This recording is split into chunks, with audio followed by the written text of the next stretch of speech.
This video will continue information on your Roman numeral II, the Commercial Revolution. This is a part of our New Monarchs and Exploration chapter. You can see here we are now moving to a different outline on the features of the Commercial Revolution. So you can see here we're going to finish going over those features using this typed outline. A third feature of the Commercial Revolution are government-sponsored chartered companies. The state provided monopolies in certain areas. For example, you have the British East India Company and the Dutch East India Company. So they were able to do business without government interference. And we know that these chartered companies, in effect, they are a state within a state with large fleets of ships and military power.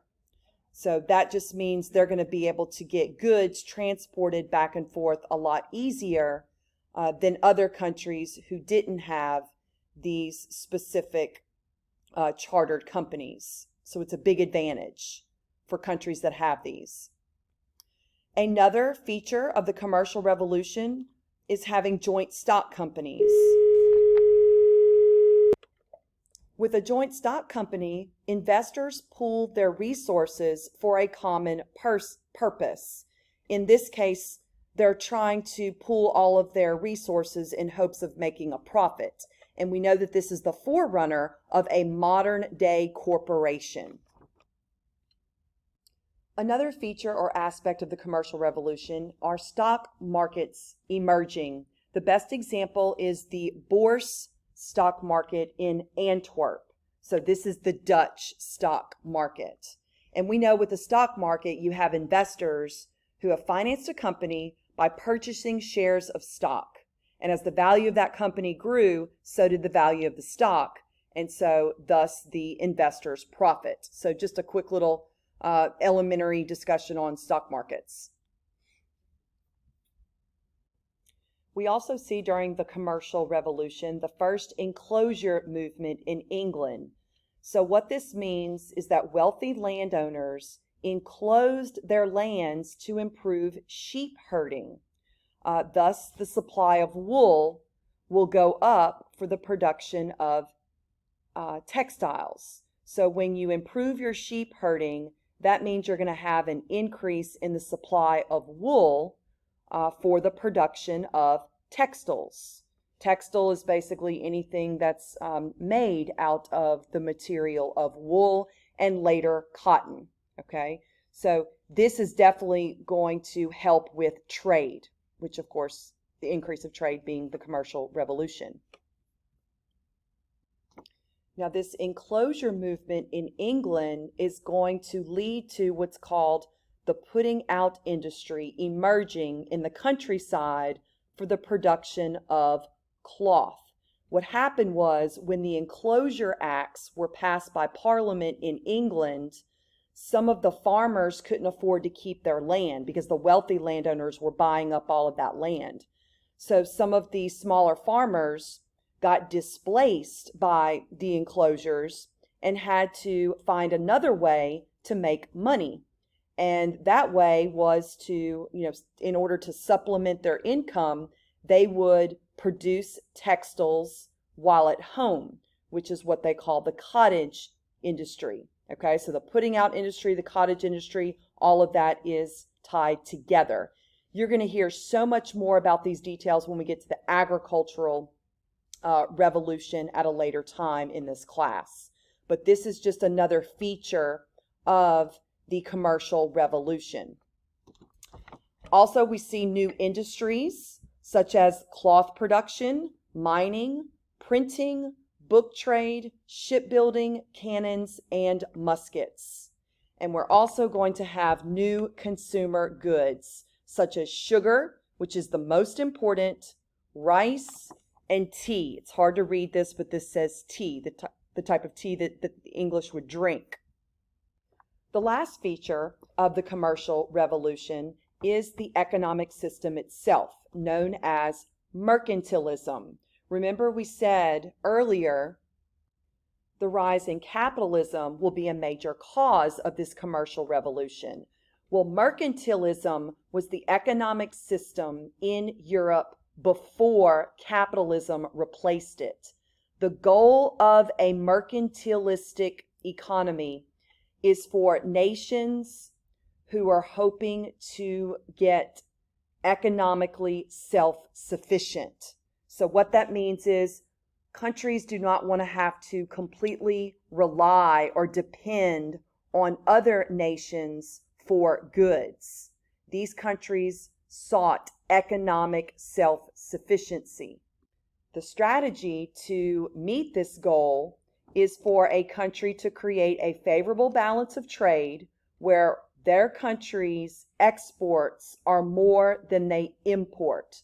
So what they want to do is sell more goods than what they actually buy. Exporting is selling, importing is buying or bringing in. So again, the strategy to accomplish the goal of being economically self-sufficient is to sell more goods than you actually buy. Bullionism is another characteristic of mercantilism. It just means that countries are trying to acquire as much gold and silver as possible. So what I'm doing is just giving you some important characteristics of a mercantilistic economic system. We know that all profits go directly to the government. Under mercantilism, you don't have private ownership of land or property. You don't have people making profits. All profits go to the government. And again, another characteristic of mercantilism, it's more important to have more exports than imports. And then don't forget bullionism. So this favorable balance of trade is necessary to keep a country's supply of gold from flowing to a competing country. So that was our last feature of the commercial revolution, and now we're moving on to the significance or the importance of it. So let me remind you, we're moving to a different outline. This is letter C, the significance, and this is what you will use to help take notes on this part of Roman numeral 2. One of the important factors of this commercial revolution is we're going to see a slow transition from rural society to an increase in towns. So in other words, you have a slow transition from a European society that was almost completely rural and isolated to a society that is more developed with the emergence of towns. We also are going to see the emergence of more powerful nation states.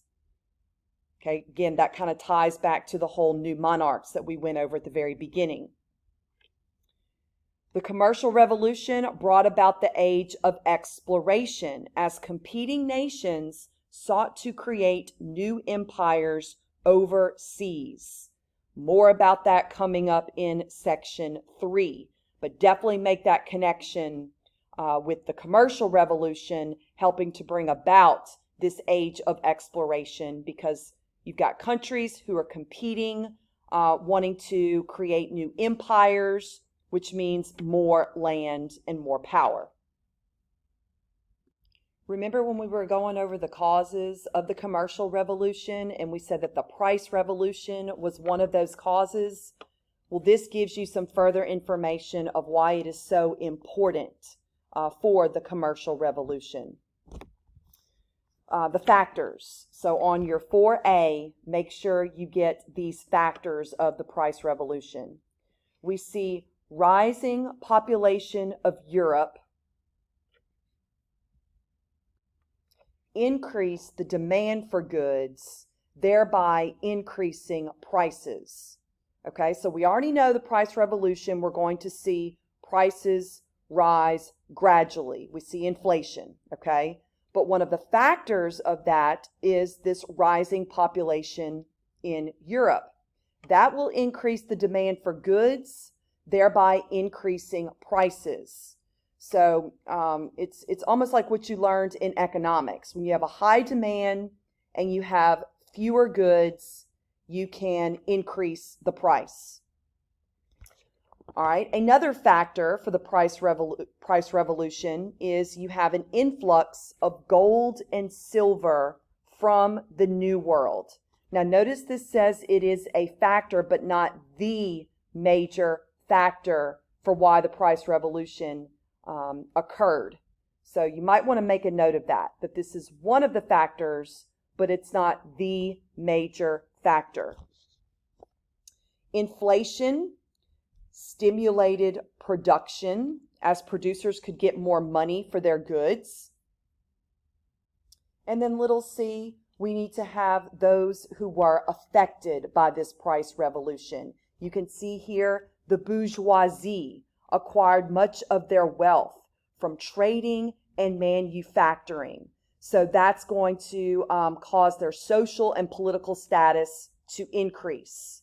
So again, these are the middle class, the bourgeoisie.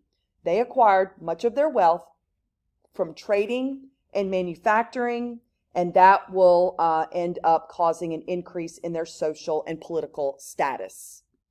Another group affected by the price revolution are your peasant farmers. So that should be next on your typed outline. The peasant farmers benefited when the surplus yields could be turned into cash crops. You have to understand what that means. A lot of these peasant farmers were growing to make sure their families had enough food.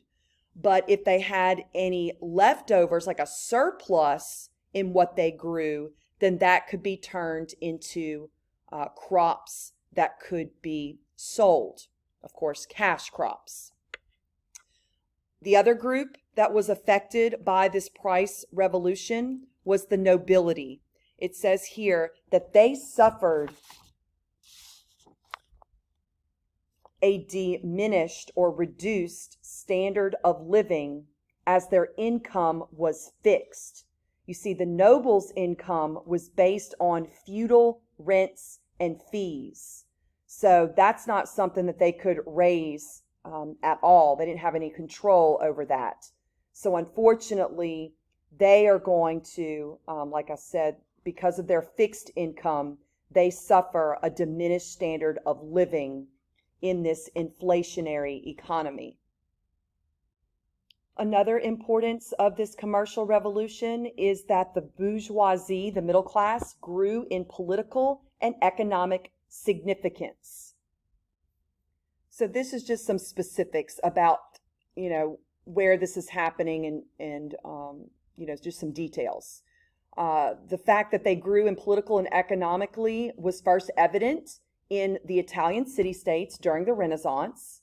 The bourgeoisie became the most powerful class in the Netherlands. And in France, the bourgeoisie grew in political power at the expense of the nobility. Remember, we went over that with some of those new monarchs.